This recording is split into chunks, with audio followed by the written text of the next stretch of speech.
ఓం శాంతి 14/11/2025 మధురమైన పిల్లలు, ఉన్నతోన్నతమైన పదవిని పొందాలంటే స్మృతి యాత్రలో ఆనందంగా నిమగ్నమై ఉండండి. ఇదే ఆత్మిక ఉరికంబము. బుద్ధి తమ ఇంటికి వేలాడుతూ ఉండాలి. ప్రశ్న: ఎవరి బుద్ధిలోనైతే జ్ఞానధారణ జరగదో వారి గుర్తులేమిటి? జవాబు: వారు చిన్న చిన్న విషయాలలో డిస్టర్బ్ అవుతూ బాధపడుతూ ఉంటారు. ఎవరి బుద్ధిలో ఎంతగా జ్ఞానధారణ జరుగుతుందో అంతగా వారికి సంతోషం ఉంటుంది. ఇప్పుడిక ప్రపంచం కిందకు దిగజారవలసిందే. ఇందులో నష్టమే జరగనున్నది.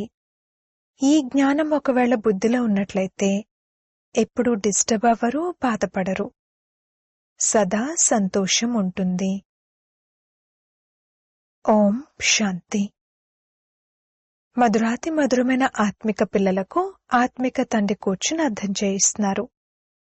భగవంతుణ్ణి ఉన్నతోన్నతమైన వారు అని అంటారని పిల్లలు అర్థం చేసుకుంటారు. ఆత్మ యొక్క బుద్ధి యోగము ఇంటి వైపుకు వెళ్ళాలి. కాని ఈ విషయం బుద్ధిలో ఉన్న మనుషులు ప్రపంచంలో ఒక్కరు కూడా లేరు. సన్యాసులు కూడా బ్రహ్మతత్వాన్ని ఇల్లు అని భావించరు. వారు మేము బ్రహ్మతత్వంలో లీనమైపోతామని అంటారు. అంటే అది ఇల్లు కాదు, ఇంట్లో నివసించడం జరుగుతుంది. పిల్లలైన మీ బుద్ధి అక్కడ ఉండాలి. ఉదాహరణకు ఎవరైనా ఉరికంబంపైకి ఎక్కుతారు కదా, అలా మీరు ఇప్పుడు ఆత్మిక ఉరికంబంపైకి ఎక్కి ఉన్నారు. ఉన్నతోన్నతమైన తండ్రి వచ్చి మమ్మల్ని ఉన్నతోన్నతమైన ఇంటికి తీసుకువెళ్తారని మీకు లోపల ఉంది. ఇప్పుడు మనం ఇంటికి వెళ్ళాలి. ఉన్నతోన్నతమైన బాబా మనకు మళ్లీ ఉన్నతోన్నతమైన పదవి ప్రాప్తి అయ్యేలా చేస్తారు. రావణ రాజ్యంలో అందరూ నీచంగా ఉన్నారు. వారు ఉన్నతమైన వారు, వీరు నీచమైన వారు. వీరికి ఉన్నతమైన వారి గురించి తెలియనే తెలియదు. ఉన్నతమైన వారికి కూడా నీచమైన వారి గురించి తెలియదు. ఉన్నతోన్నతమైన వారు అని ఒక్క భగవంతుణ్ణే అంటారని ఇప్పుడు మీరు అర్థం చేసుకుంటారు. బుద్ధి పైకి వెళ్ళిపోతుంది. వారు ఉన్నదే పరంధామ నివాసి. ఆత్మలమైన మనం కూడా అక్కడి నివాసులమేనని, ఇక్కడ కేవలం పాత్రను అభినయించేందుకు వస్తామని ఎవరూ భావించరు. ఇది ఎవ్వరి ఆలోచనలోనూ ఉండదు. తమ వ్యాపార వ్యవహారాల్లోనే నిమగ్నమై ఉంటారు. ఇప్పుడు తండ్రి అర్థం చేయిస్తున్నారు. ఎప్పుడైతే స్మృతి యాత్రలో ఆనందంగా నిమగ్నమై ఉంటారో అప్పుడే ఉన్నతోన్నతమైన వారిగా అవుతారు. స్మృతి ద్వారానే ఉన్నత పదవిని పొందాలి. మీకు నేర్పించే జ్ఞానం మర్చిపోయేది కాదు. దీనిని చిన్నపిల్లలు కూడా వర్ణిస్తారు. ఇకపోతే యోగం విషయాన్ని చిన్నపిల్లలు అర్థం చేసుకోరు. స్మృతి యాత్రను పూర్తిగా అర్థం చేసుకునే పిల్లలు చాలామంది ఉన్నారు.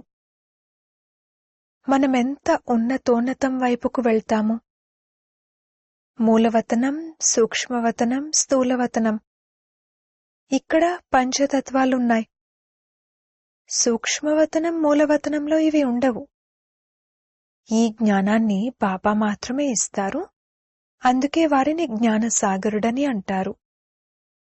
అనేక శాస్త్రాలు మొదలైనవి చదవడమే జ్ఞానమని మనుషులు భావిస్తారు.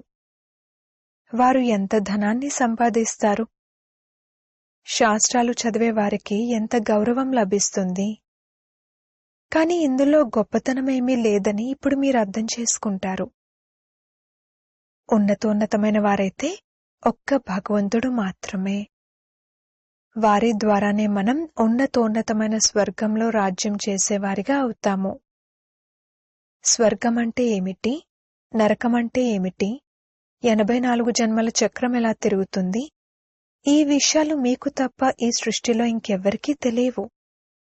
ఇదంతా ఊహ అని అనేస్తారు. ఇటువంటి వారి విషయంలో వీరు మన కులానికి చెందినవారు కాదని భావించాలి. నిరుత్సాహపడకూడదు.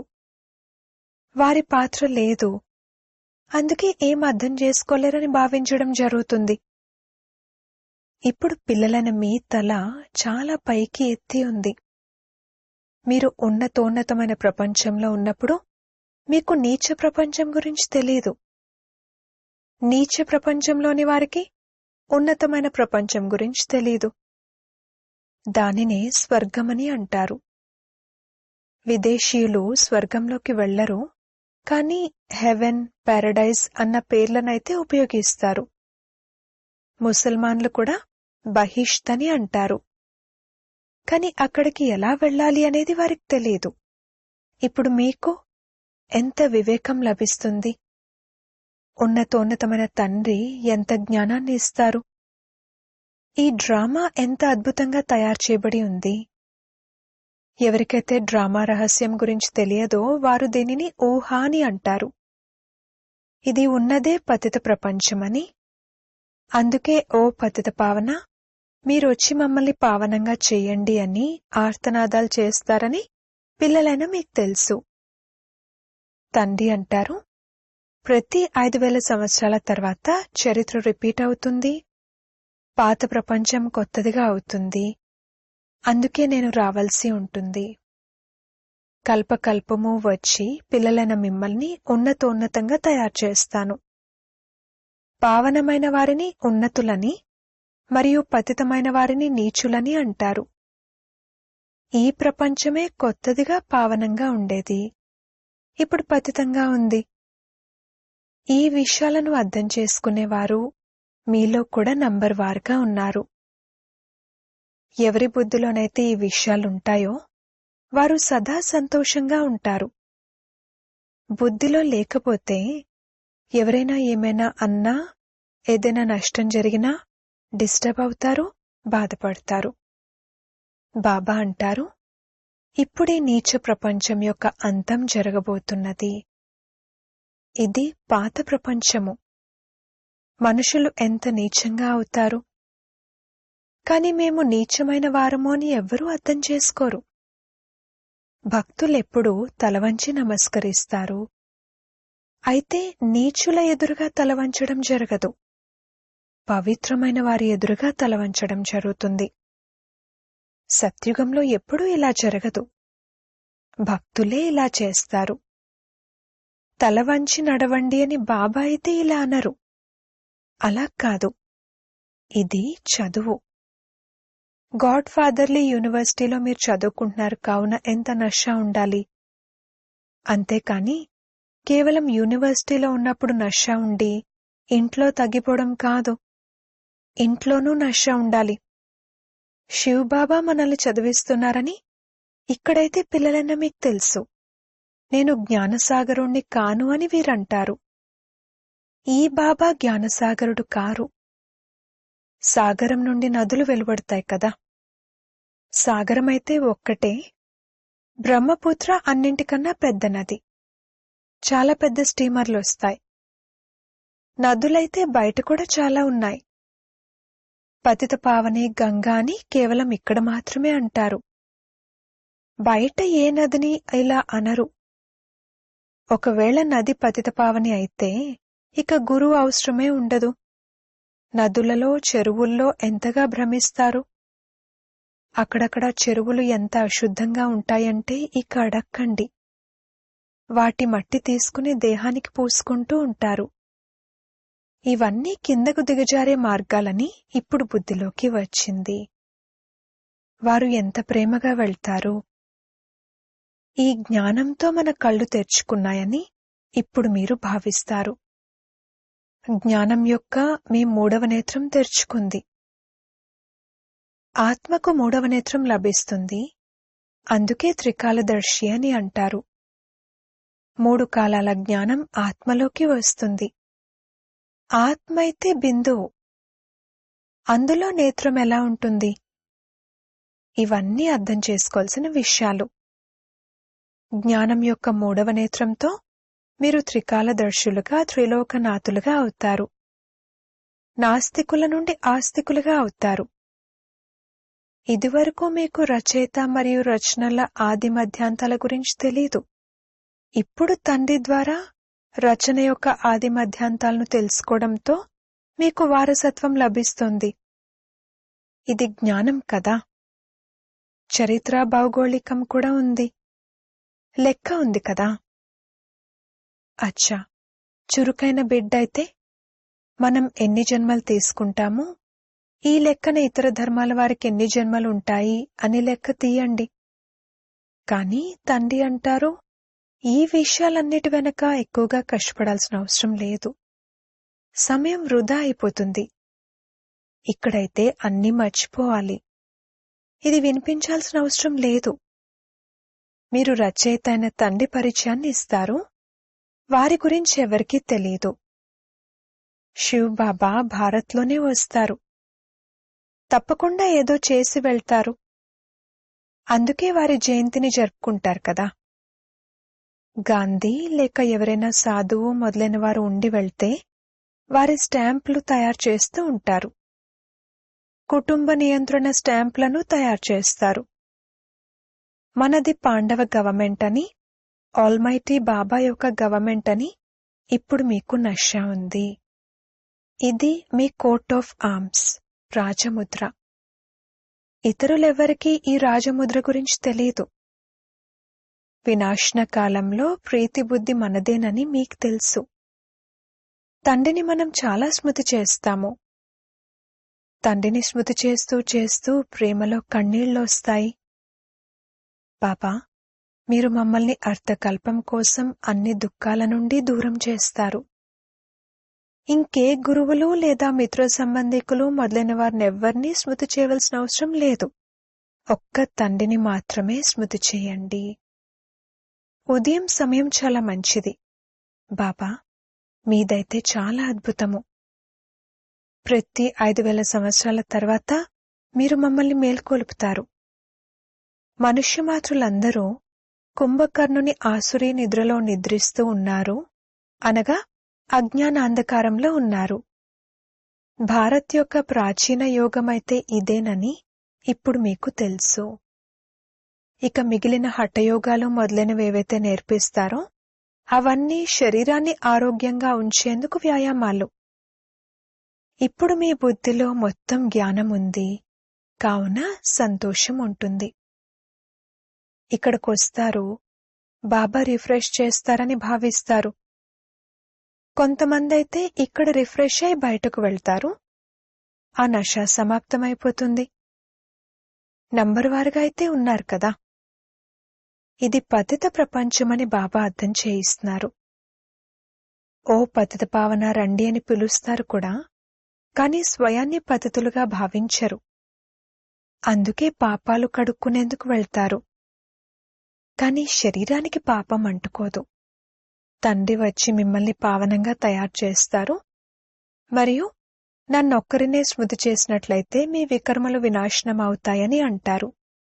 ఈ జ్ఞానం ఇప్పుడు మీకు లభించింది. భారత్ స్వర్గంగా ఉండేది, ఇప్పుడు నరకంగా ఉంది. పిల్లలైన మీరైతే ఇప్పుడు సంగమంలో ఉన్నారు. ఎవరైనా వికారాల్లోకి పడిపోతే ఫెయిల్ అయిపోతారు, అంటే నరకంలోకి వెళ్లి పడిపోయినట్లు. 5 అంతస్తుల నుండి కింద పడిపోతారు. ఆ తర్వాత 100 రెట్లు శిక్షలు అనుభవించవలసి వస్తుంది. తండ్రి అర్థం చేయిస్తున్నారు, భారత్ ఎంత ఉన్నతంగా ఉండేది, ఇప్పుడెంత నీచంగా ఉంది. ఇప్పుడు మీరు ఎంత తెలివైన వారిగా అవుతారు. మనుషులైతే ఎంత తెలివిహీనులుగా ఉన్నారు. బాబా మీకిక్కడ ఎంతగా నష ఎక్కిస్తారు. మళ్లీ బయటకు వెళ్లడంతో నష తగ్గిపోతుంది, సంతోషం దూరమైపోతుంది. విద్యార్థులేదైనా పెద్ద పరీక్షను పాస్ అయితే నష ఎప్పుడైనా తగ్గుతుందా? చదువుకుని పాస్ అవుతారు, ఆ తర్వాత ఏమేమో అవుతారు. ఇప్పుడు ప్రపంచ పరిస్థితి ఎలా ఉందో చూడండి. ఉన్నతోన్నతమైన తండ్రి వచ్చి మిమ్మల్ని చదివిస్తున్నారు. అది కూడా వారు నిరాకారుడు. ఆత్మలైన మీరు కూడా నిరాకారియే. ఇక్కడకు పాత్రను అభినయించేందుకు వచ్చారు. ఈ డ్రామా రహస్యాన్ని తండ్రే వచ్చి అర్థం చేయిస్తున్నారు. ఈ సృష్టి చక్రాన్ని డ్రామా అని కూడా అంటారు. ఆ నాటకంలో ఎవరైనా రోగగ్రస్తులుగా అయితే బయటకు వెళ్లిపోతారు. ఇది అనంతమైన నాటకం. ఇది యథార్థ రీతిగా పిల్లలైన మీ బుద్ధిలో ఉంది. మనం ఇక్కడకు పాత్రను అభినయించేందుకు వస్తామని మీకు తెలుసు. మనం అనంతమైన పాత్రధారులము. ఇక్కడ శరీరం తీసుకుని పాత్రను అభినయిస్తాము. బాబా వచ్చేశారు. ఇదంతా బుద్ధిలో ఉండాలి. అనంతమైన డ్రామా ఎంతగా బుద్ధిలో ఉండాలి. అనంతమైన విశ్వం యొక్క రాజ్యాధికారం లభిస్తుందంటే దానికోసం అటువంటి మంచి పురుషార్థం కూడా చేయాలి కదా. గృహస్థ వ్యవహారంలో కూడా ఉండండి, కానీ పవిత్రంగా అవ్వండి. విదేశాలలో చాలా మంది వృద్ధులుగా అయినప్పుడు కంపానియన్షిప్ అనగా తోడు కోసం మళ్లీ వివాహం చేసుకుంటారు. వీరిని సంభాళించినందుకని వారి పేరు మీద వీలునామా రాస్తారు. కొంత సంభాళించేవారికి, కొంత దాన ధర్మాలకు, చారిటీలకు రాస్తారు. వికారాల విషయం ఉండదు. ప్రేయసీ ప్రియులు కూడా వికారాల కోసం బలిహారం అవ్వరు. కేవలం శారీరక ప్రేమ ఉంటుంది. మీరు ఆత్మిక ప్రేయసులు. ఒక్క ప్రియుణ్ణి స్మృతి చేస్తారు. ప్రేయసులందరికీ ఒక్కరే ప్రియుడు. అందరూ ఒక్కరినే స్మృతి చేస్తారు. వారు ఎంత శోభనీయంగా ఉంటారు. ఆత్మ సుందరంగా ఉంటుంది కదా. వారు సదా సుందరమైన వారు. మీరైతే నల్లగా అయిపోయారు. వారు మిమ్మల్ని నల్లగా ఉన్న వారి నుండి తెల్లగా చేస్తారు. తండ్రి మమ్మల్ని తెల్లగా చేస్తారని మీకు తెలుసు. ఇక్కడ చాలా మంది ఏ ఆలోచనలతో కూర్చుని ఉంటారో తెలియనే తెలీదు. స్కూల్లో అలాగే ఉంటుంది. కూర్చునే బుద్ధి బయోస్కోప్ వైపుకు, మిత్రులు మొదలైన వారి వైపుకు వెళ్లిపోతుంది. సత్సంగాల్లో కూడా అలాగే జరుగుతుంది. ఇక్కడ కూడా అలాగే ఉంటారు. బుద్ధిలో కూర్చోదు, కావున నషాయే ఎక్కదు. ఇతరుల చేత ధారణ చేయించేందుకు స్వయానికే ధారణ జరగదు. చాలామంది మాతలు వస్తారు. వారికి ఇక్కడ సేవలో నిమగ్నమైపోవాలని మనసు కలుగుతుంది. కాని వారికి చిన్న చిన్న పిల్లలుంటారు. బాబా అంటారు, ఆ పిల్లలను సంభాళించేందుకు ఎవరైనా ఆయాను పెట్టండి. ఆ మాతలు ఎంతో మంది కళ్యాణం చేస్తారు. తెలివైన వారైతే ఆత్మిక సేవలో ఎందుకు నిమగ్నమవ్వకూడదు? 5-6 మంది పిల్లలను సంభాళించేందుకు ఎవరైనా ఆయాను పెట్టండి. ఇప్పుడిది మాతల వంతు కదా. మీకు చాలా నష ఉండాలి. నా పత్ని అయితే సన్యాసులను కూడా దాటి జయించిందని పురుషులు చూస్తారు. ఇది మున్ముందు జరుగుతుంది. ఈ మాతలు లౌకిక మరియు పారలౌకిక పేరును ప్రసిద్ధం చేసి చూపిస్తారు. అచ్చా, మధురాతి మధురమైన సిక్కిల్లదే పిల్లలకు మాతాపిత బాప్దాదాల ప్రియ స్మృతులు మరియు గుడ్ మార్నింగ్. ఆత్మిక పిల్లలకు ఆత్మిక తండ్రి నమస్తే. ధారణ కొరకు ముఖ్య సారము. మొదటి పాయింట్, మీరు బుద్ధి ద్వారా అంతా మర్చిపోవాలి. ఏ విషయాల్లోనైతే సమయం వ్యర్థమవుతుందో వాటిని వినిపించాల్సిన అవసరం లేదు. రెండవ పాయింట్, చదువుకునే సమయంలో బుద్ధియోగం ఒక్క తండ్రితోనే జోడించబడి ఉండాలి. బుద్ధి ఎక్కడా భ్రమించకూడదు. నిరాకార తండ్రి మమ్మల్ని చదివిస్తున్నారు, ఈ నషాలో ఉండాలి. వరదానము, తమ మహానతను మరియు మహిమను తెలుసుకుని సర్వాత్మలలో కల్లా శ్రేష్టమైన వారిగా విశ్వం ద్వారా పూజ్యనీయులుగా కండి. ప్రతి బ్రాహ్మణ బిడ్డ వర్తమాన సమయంలో విశ్వంలోని సర్వాత్మలలో కల్లా శ్రేష్టమైన వారు మరియు భవిష్యత్తులో విశ్వం ద్వారా పూజ్యనీయులు. నంబర్వారుగా ఉన్నప్పటికీ చివరి నంబర్లో ఉన్న మణిపూస కూడా విశ్వం ఎదురుగా మహానులే. ఈ రోజు వరకు భక్తాత్మలు చివరి నంబర్ మణిపూసను కూడా కళ్ళకద్దుకుంటారు.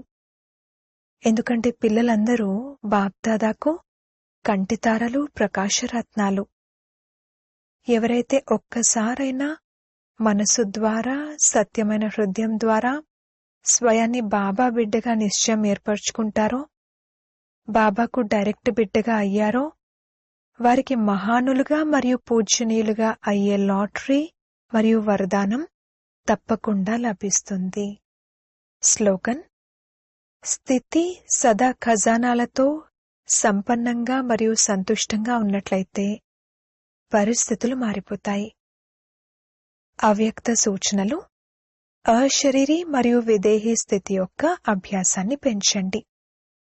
ఈ శరీరం అనే ఇంటిని వదిలి, దేహాభిమాన స్థితిని వదిలి దేహీ అభిమానులుగా అయిపోండి అని, ఈ ప్రపంచం నుండి దూరంగా ఉన్న మీ స్వీట్ హోమ్కు వెళ్ళండి అని బాప్దాదా అకస్మాత్తుగా డైరెక్షన్ ఇస్తే అలా వెళ్ళగలరా?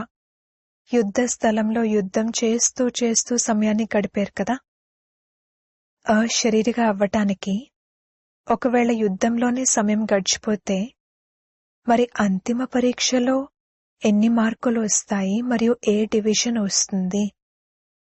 ఓం శాంతి.